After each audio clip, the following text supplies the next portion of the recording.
संसद में अगर कोई सच में 56 इंच की छाती का शेर है तो वो है आम आदमी पार्टी के नेता संजय सिंह जी। संजय सिंह सिर्फ बोलते नहीं बल्कि सच बोलने की हिम्मत रखते हैं।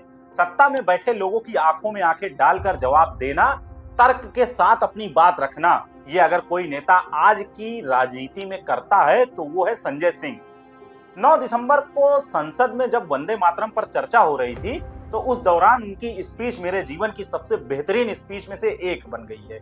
उन्होंने सत्ता पक्ष से सीधा सवाल पूछा, आरएसएस के 4 लोगों के नाम बता दो जो वंदे मातरम का नारा लगाकर जेल गए हुए हों, जिनका योगदान आजादी में हो। आरएसएस के 4 लोगों का नाम बताओ जो वंदे मातरम नारा लगा के जेल गए, उनका नाम बताओ। आप 4 लोगों का नाम बताओ, आप अपने 4 पुरखों का नाम आप बताओ। लेकिन जवाब किसी के पास नहीं था, क्योंकि आजादी के आंदोलन में आरएसएस का कोई इतिहास ही नहीं है। ये तो ग्रोक को भी पता है, आप खुद सर्च कीजिए। हाँ, अगर सवाल ये पूछा जाता कि अंग्रेजों की गुलामी करने वालों के नाम बताओ तो शायद आपके प्रश्न समाप्त होने से पहले ही आपको उत्तर मिल जाता। अरे, जो संगठन अपने मुख्यालय पर 52 साल तक तिरंगा नहीं फहराता है और जिन 3 लोगों ने जबरन तिरंगा फहराया था उनके खिलाफ 13 साल तक मुकदमा लड़ता रहा, वो संगठन देशभक्ति की बातें करे, ये कैसी विडंबना है संजय जी। संजय सिंह ने संसद में कहा था, तुम मातृभूमि की वंदना करने की बात करते हो और मातृभूमि बेचकर वंदना करोगे।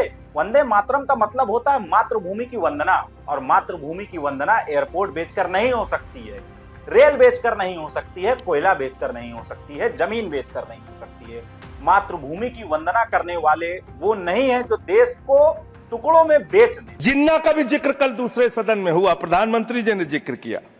जिन्ना के साथ आपके कितने गहरे और मधुर संबंध थे। संसद में उन्होंने बीजेपी के पूर्वजों की पोल खोल दी, जिन्ना से बीजेपी के मधुर रिश्तों पर बात की, और साथ में उन्होंने ये भी बताया कि श्यामा प्रसाद मुखर्जी फजलुल हक की सरकार में वित्त मंत्री थे, जो बाद में पाकिस्तान जब बंटवारा होता है वहां के गृह मंत्री बनते हैं फजलुल हक।